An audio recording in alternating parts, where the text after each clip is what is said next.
आजकल ये शिकायतें मिल रही है कि सांसद हमारे महोदय अल्मोड़ा में कम रहते हैं और दिल्ली ज्यादा रहते हैं। सर, मोदी जी के गुण आपने गिनाए, उनके कार्य गिनवा दिए।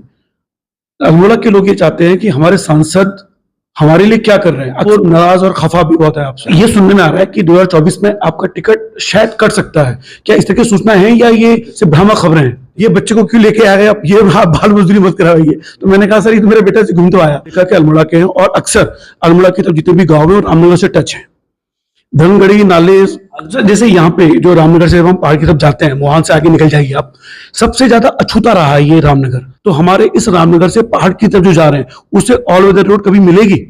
परिसीमन के मुद्दे पे अक्सर लोग बड़ी चर्चा करते हैं। क्या कभी जब नया परिसीमन होगा तो हमारे पहाड़ी क्षेत्र की और सीटें कम होने की संभावना है नए परिसीमन पे? अगर वो कम होंगी तो क्या आप मांग करेंगे कि भौगोलिक आधार पर ये परिसीमन हो? उत्तराखंड सरकार में एक मंत्री है और इस समय वो बहुत उम्मीद में है कि इस बार अल्मोड़ा का टिकट वो ले ले। हाय, मैं रवि के बिंदास बोल में आपका स्वागत है। हमारे सामने मौजूद है अल्मोड़ा के यशस्वी सांसद अजय। आजकल ये शिकायतें मिल रही है कि सांसद हमारे महोदय अल्मोड़ा में कम रहते हैं और दिल्ली ज्यादा रहते हैं। पहले तो मैं रवि बिंदास बोल को बहुत बधाई देता हूँ, बहुत शुभकामनाएं देता हूँ। आपके चैनल्स को मैं बार बार देखता रहा हूँ और आप एक युवा, ऊर्जावान, सच्चाई को आगे रखने वाले ऐसे पत्रकार भी हैं, ऐसे मीडिया के माध्यम से आपकी बातें जाती हैं। जहाँ तक रहा मेरा संसदीय क्षेत्र, हाँ, अल्मोड़ा में रहना, क्योंकि पहले जिस प्रकार से मैं विधायक था तो रहता था, अब उतना क्षेत्र क्योंकि मेरा बढ़ गया है। पिथौरागढ़, बागेश्वर, चंपावत, 14 विधानसभाएं, धारचूला, मुंशियारी, गंगोलियार, डीडीहाट, चकोरी, ऐसे हमारे चंपावत, लोहाघाट, ऐसे हमारे चंपावत के ये 2 विधानसभाएं हैं। अल्मोड़ा की सोमेश्वर, अल्मोड़ा, जागेश्वर, रानीखेत, दोराहाट और हमारा सल्ट, कपकोट और बागेश्वर। तो ऐसा लंबा चौड़ा क्षेत्र है और चूँकि एक क्षेत्र से दूसरे क्षेत्र में जाने में काफ़ी समय लगता है और एक सांसद के अपने क्षेत्र के अलावा संसदीय कार्य भी रहता है और बहुत सारी कमेटीज़ होती हैं जिसमें भारत सरकार के माध्यम से पूरे भारत के अंदर बहुत सारे ऐतिहासिक परिवर्तन लाने का काम होता है। उसमें मेरे पास पेट्रोलियम कमेटी है जिसमें हम सबको भी हमने गैस के चूल्हे प्रधानमंत्री जी के मार्गदर्शन से देने का काम किया। ऐसे ही बहुत सारे जो इथेनॉल की ब्लेंडिंग है, सरकार पे कम लोड पड़े, ऐसे कंप्रेस बायोगैस है, ऐसे बहुत सारी चीज़ों पर अध्ययन चलता रहता है और उस पर सरकार इम्प्लीमेंट करती है। ऐसी मेरे पास SC ST की कमेटी है, तो देश भर की बहुत सारी ट्राइबल बेल्ट की समस्याएं रहती हैं, बहुत सारी शेड्यूल कास्ट से संबंधित समस्याएं रहती हैं, उनके समाधानों के अंदर भी विभागवार चर्चाएं रहती हैं। पार्लियामेंट के सेशन के टाइम में भी रहना सभी के लिए नितांत आवश्यक रहता है। पार्लियामेंट में क्वेश्चन करना, बहुत सारे लोग बोलते हैं कि भाई सांसद को क्वेश्चन करना चाहिए, क्योंकि क्वेश्चन करने का काम उन सांसदों का ज़्यादा रहता है जो लोग विपक्ष में रहते हैं। जिनकी सरकार रहती है तो वो लगभग अपने मंत्री से स्वयं मिल लेते हैं और अपने क्षेत्र की समस्याओं का समाधान कर देते हैं, तो ऐसा क्वेश्चन जैसा बहुत सारा विषय नहीं आता है। मगर मैंने देखा है कि हाँ, कुछ चर्चाओं में भागीदारी कर सकते हैं, तो ऐसी बहुत सारी चर्चाएँ भी रहती हैं और मैं बड़ा सौभाग्यशाली हूँ कि हमको बहुत सारी चीज़ें हमारे पत्रों के आधार पर, हमारे मंत्रियों को मिलने के आधार पर बहुत सारी चीज़ें मिली हैं। जैसे अब ऑल वेदर रोड है। ऑल वेदर रोड तो हमारे 4 धाम के लिए थी, मगर नितिन जी, आदरणीय गडकरी जी से और माननीय प्रधानमंत्री जी का मैं बहुत धन्यवाद देना चाहता हूँ कि हमको टनकपुर, लोहाघाट, चंपावत और पूरा पिथौरागढ़ तक ऑल वेदर और लिपू लेक तक की रोड मिली है, एक्स्ट्रा है। ऐसी रेल की कनेक्टिविटी है, भोजीपुरा, पीलीभीत, टनकपुर को रेल लाइन जोड़ने का काम है, तो मेरा संसदीय क्षेत्र पहली बार रेलवे कनेक्टिंग हुआ है। ऐसी एयर कनेक्टिंग हुआ है, 25 साल से हमारा रनवे बन के तैयार था, तो एयरपोर्ट अथॉरिटी ऑफ इंडिया की क्लियरेंस करना और वहाँ पर हमारे DGCA की क्लियरेंस करना, वो करने के बाद हमारा एयरपोर्ट का भी काम लगभग पूरा हो चुका है। 3 भवन हमने तोड़ भी दिए, आई मीन उनको पेमेंट कर दिया जो उसमें बाधा थी DGCA के अनुसार। अब हमारी वहाँ की एयर कनेक्टिविटी का काम भी चल रहा है। ऐसे हमारी हर गाँव तक रोड जाने का काम PMGSY के माध्यम से लगभग पूरा हुआ है। मेडिकल कॉलेज अल्मोड़ा हमारा प्रारंभ हो गया है, 3रा बैच चल रहा है। पिथौरागढ़ मेडिकल कॉलेज के लिए हम 325 करोड़ रुपया प्रधानमंत्री जी ने हमको दिया है। आज हमको बहुत सारी सुविधाएं माननीय प्रधानमंत्री जी के कारण से मिल रही है। तो लिपू लेक, मतलब यानी चाइना के बॉर्डर तक हमने रोड दे दी है। अब इधर वाला बॉर्डर हमारा जो है मिलम वाला, मेरा संसदीय क्षेत्र है, एशिया का सबसे बड़ा ग्लेशियर है, बहुत पहला है। तो इसलिए मैं समझता हूँ कि व्यक्ति से लेकर क्षेत्र तक एक सांसद के और उसका एक मोटिव रहता है कि हर व्यक्ति को सुविधाएं मिले। तो हमने 100% शौचालय देने का काम किया है, हमने 100% बिजली देने का काम किया है, हमने 100% लोगों को किसान सम्मान देने का काम किया, हमने 100% लोगों को जो है अन्न मिल रहा है। तो हमारा जो काम है वृद्धावस्था पेंशन, विधवा पेंशन, विकलांग पेंशन, सबको सुविधा देने का काम, राशन, रोड, शिक्षा, पानी, बिजली, ये व्यक्ति व्यक्ति तक जा रहा है। और ये पहली बार इतिहास में बदला है। ये इतिहास बदलने का काम अगर किसी व्यक्ति ने किया है तो नरेंद्र भाई मोदी जी ने किया। सर, मोदी जी के गुण आपने गिनाए, उनके कार्य गिनवा दिए। अल्मोड़ा के लोग ये चाहते हैं कि हमारे सांसद हमारे लिए क्या कर रहे हैं। अक्सर सवाल हमारे पास आते रहते हैं और वो नाराज और खफा भी बहुत है आपसे। तो पानी देखा आपकी बार रिपोर्ट गलत आई है पहली बात, क्योंकि मेरा जैसा सांसद व्यक्ति मिल नहीं सकता आपको, क्योंकि मैं आज भी अपने को एक आम कार्यकर्ता के रूप में काम करता हूँ। मेरा एक नेचर रहता है कि मैं जिला पंचायत सदस्य यहाँ तक पहुँचा हूँ, तो लगातार मेरी जनता ने मुझे हमेशा प्यार दिया है। जिला पंचायत सदस्य, उपाध्यक्ष, अध्यक्ष, 3 बार विधायक लड़ने का अवसर दिया है, मंत्री बनाया और 3 बार लोकसभा भी लाया मुझे। सर, ये सुनने में आ रहा है कि 2024 में आपका टिकट शायद कट सकता है। क्या इस तरह की सूचना है या ये सिर्फ भ्रामक खबरें हैं? देखो, टिकट कटना, टिकट नहीं मिलना, टिकट मिलना, ये आपके द्वारा भी नहीं आनी चाहिए बातें। और कोई अगर ऐसी बातें चलाते हैं तो ये ज़बरदस्ती का एक मुझे लगता है कि मेरे अनुभव के आधार पर, मैं मीडिया को भी बहुत लंबे समय से जानता हूँ और मेरा परिवार तो मीडिया से 1925 में हमारा अखबार निकलता था, आज़ादी से पहले अल्मोड़ा का सबसे पुराना पेपर निकलता था। तो इन सब चीज़ों में हमको, क्योंकि मैंने कभी सोचा भी नहीं था जब मैं जिला पंचायत का सदस्य बना था कि मैं सांसद बनूंगा करके, तो इसलिए मैं अभी से कैसे सोच लूँ कि आगे क्या होने वाला है, क्योंकि ये तो सब पार्टी का है और हमको अपना कर्म करना है और हमारा कर्म प्रधान रहना चाहिए और अपने कर्तव्यों पर प्रधान रहना चाहिए। क्योंकि मुझे मीडिया की ऐसी सुर्खियाँ नहीं बटोरनी है कि इसका टिकट मिल गया, इसका टिकट कट गया। मैं अभी पूरे प्रदेश का, मुझे पार्टी ने चुनाव प्रबंध समिति का संयोजक बनाया, यानी कि पूरी चुनाव इलेक्शन मैनेजमेंट कमेटी का चेयरमैन था, जो अभी धामी जी के नेतृत्व में हमने लड़ा। पूरे लोग ऊपर से बोलते थे कि अजय भाई अभी क्या होगा, आप चेयरमैन बने। मैं कहता दोबारा सरकार आई, कहते थे नहीं, यहाँ तो एक बार कांग्रेस आती है, एक बार बीजेपी आती है। सारी मीडिया ने एकदम सिकोफा छोड़ के रख दिया कि भाई उत्तराखंड का तो ऐसे ही रहता है कि एक बार बीजेपी आएगी, एक बार कांग्रेस आएगी। तो एकदम वापस पलटा और हम दोबारा से बीजेपी की सरकार आई। तो आज देखो, जो भ्रामक भ्रांतियाँ मीडिया के द्वारा से या लोगों के द्वारा से ये सुना कह करके, असली में ग्राउंड में, रवि भाई आपको भी अल्मोड़ा पिथौरागढ़ में जाना पड़ेगा एक बार। और मैं इतना आपको विश्वास के साथ कह सकता हूँ कि मैं अपनी बढ़ाई तो नहीं करता, मगर मेरे नेचर में कभी नहीं रहा है कि मैं किसी की काट करूँ, किसी की बुराई करूँ।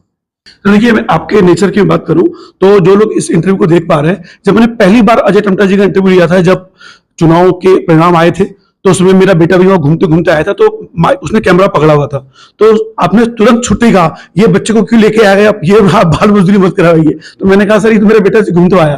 तो मैं समझ सकता हूँ कि आपकी ग्राउंड पकड़ कितनी मजबूत है और कितने जमीन से जुड़ा है, इसमें तो कोई दोहराए हो ही नहीं सकती सर। उसके मैं आपको साधुवाद भी देना चाहूंगा कि आपने बिल्कुल स्पष्टवादी के तौर पर आपने कहा, उसके साधुवाद आपको। सर, अब मुझे जानना है, आपने देखा कि अल्मोड़ा के हैं और अक्सर अल्मोड़ा की तरफ जितने भी गांव है रामनगर से टच है, धनगढ़ी नाले। मैं ये कह सकता हूँ कि रामनगर से जो पूरा टच इलाका है वो सल्ट विधानसभा और रानीखेत विधानसभा है। बाकी का जो हमारा हल्द्वानी का कनेक्टिंग एरिया है वो अल्मोड़ा है, जागेश्वर है, लंगड़ा है और इधर का दोराहाट का है।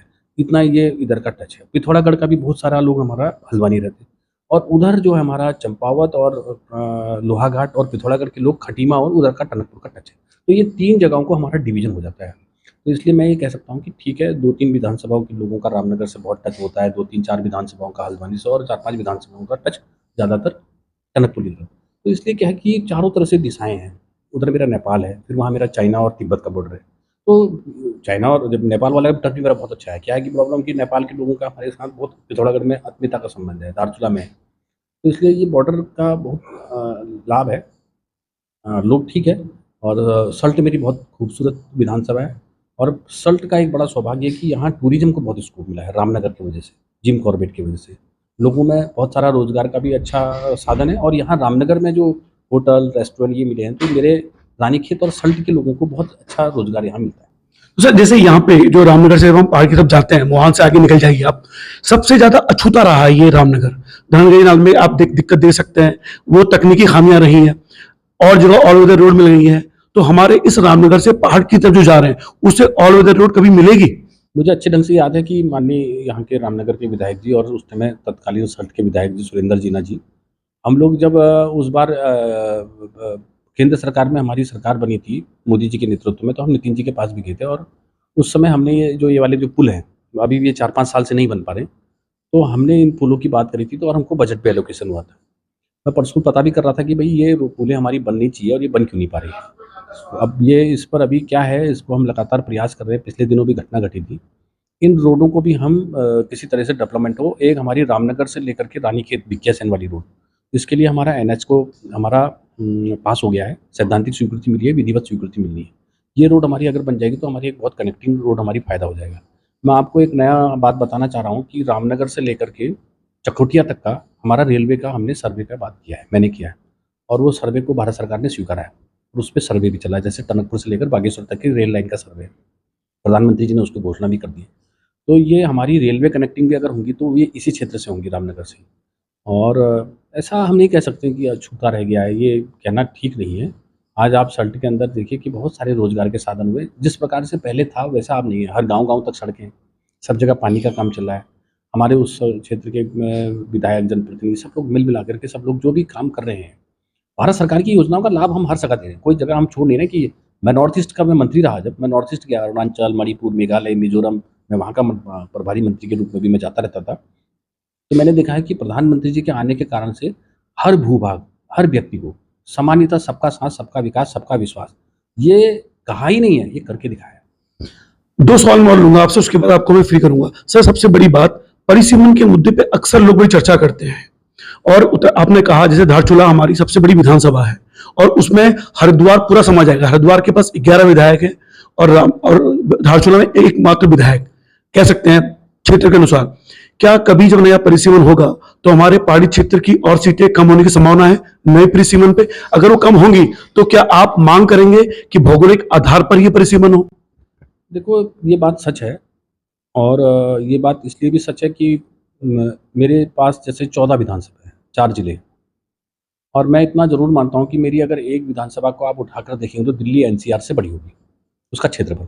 अगर जनसंख्या वाइज हम वहाँ पर 80 से लेकर के 1 लाख के आसपास बासिंदे रहते हैं या वोटर हैं, तो ये बात ज़रूर है, हमारी भौगोलिक परिस्थितियाँ विषम है और इसीलिए हमको ये राज्य मिला और अटल जी ने इस बात को समझा और अटल बिहारी वाजपेयी जी के कारण ही हमको ये छोटा सा 13 जिलों का राज्य मिला है। कुमाऊं, गढ़वाल, 2 कमिश्नरी हैं और 70 विधानसभाओं का एक क्षेत्र बना है और लगभग 1 करोड़ के आसपास जो इसकी जनसंख्या है।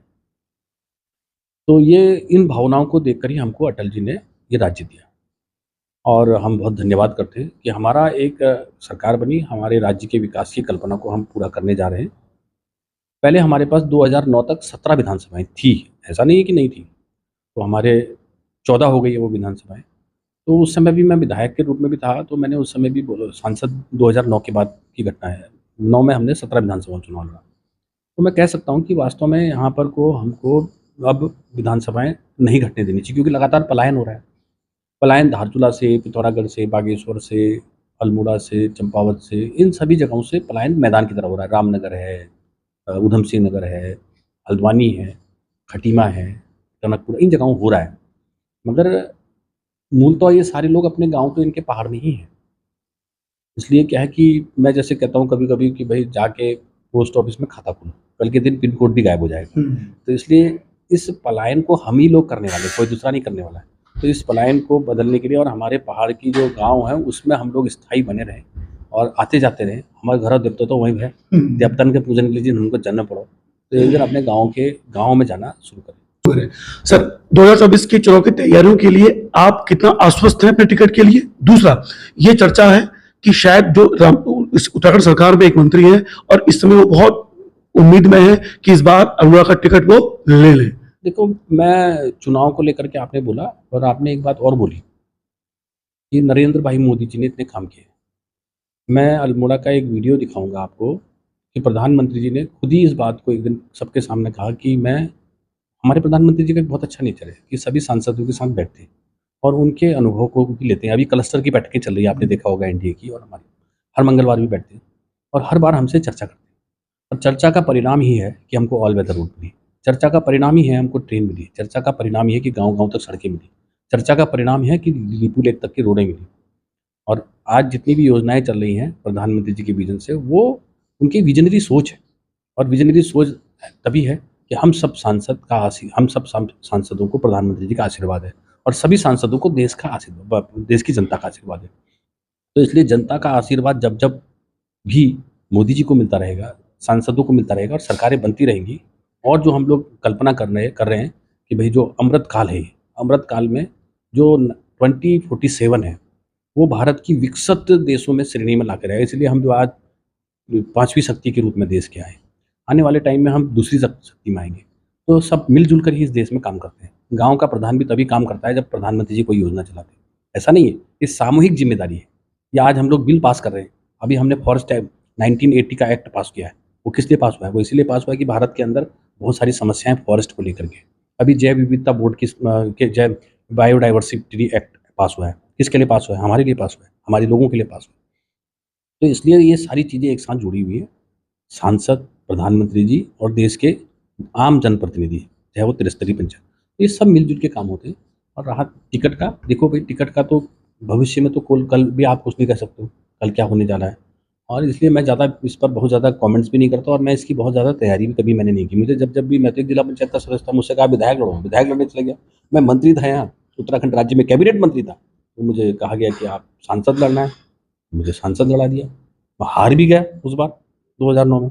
फिर मुझे 12 में विधायक का टिकट दिया, मैं विधायक बन गया। फिर 2 साल बाद मुझे लोकसभा का टिकट दे दिया 14 में। तो पार्टी तय करती है और पार्टी का ही जो तय निर्णय होता है, और हम लोग अनुशासित पार्टी के कार्यकर्ता हैं। मैं कभी नहीं कहूँगा कि मेरा ही टिकट है या मैं ही लड़ने जा रहा हूँ या मैं ही दावेदारी मेरी अच्छी है, मैं कभी नहीं कह सकता। और मैंने ऐसे संस्कार सीखे भी नहीं। मैं भारतीय जनता पार्टी का कार्यकर्ता हूँ। पार्टी जो मुझे अगर वो कहेगी कि तुम्हें एक बूथ का कार्यकर्ता बन के काम करना है, तो बूथ का कार्यकर्ता करूँगा। मैं तो कहीं कह ही नहीं रहा हूँ कि मेरी दावेदारी है, मेरी दावेदारी नहीं हो सकती। मैं इन संस्कारों का व्यक्ति नहीं हूँ। मैं भारतीय जनता पार्टी का संघ का निष्ठावान कार्यकर्ता हूँ। मुझे कल को पार्टी कहेगी कि आपको एक बूथ संभालना है, मैं बूथ संभालूंगा। मुझे अभी कहा कि भाई आज आपको यहाँ पर आकर जिला पंचायत सदस्यों के बीच में अपने विषय को रखना है, तो मैं दिल्ली से चल के आया हूँ, अभी दिल्ली जा रहा हूँ, कल को संसद में बैठना है, वो भी मेरा दायित्व है। मैं इन राजनीतिक पचड़ों में क्यों पढ़ना है? मुझे ऑलरेडी मुझे अभी ये काम दे रखा है। जब मेरे पास कोई काम नहीं होगा तब मैं कहूँगा साहब मैं आजकल खाली बैठा हूँ पार्टी से, मैं प्रदेश अध्यक्ष जी के पास जाऊँगा, मेरी जिम्मेदारी है, जो मेरे प्रदेश के अध्यक्ष, भाई मैं आजकल खाली बैठ गया, मुझे कुछ काम दे दो। तो इसलिए मैं ये पदों के चक्करों में कभी रहा ही नहीं हूँ। देखिए, रवि के बिंदास बोल आप देख रहे थे इंटरव्यू। रवि के बिंदास बोल देखने शुक्रिया और टंटा जी प्रणाम। उम्मीद करता हूँ कि दोबारा आपको टिकट मिले, ऐसी उम्मीद मुझे लग रहा है। फिलहाल रवि के बिंदास बोल देखने शुक्रिया। जय उत्तराखंड।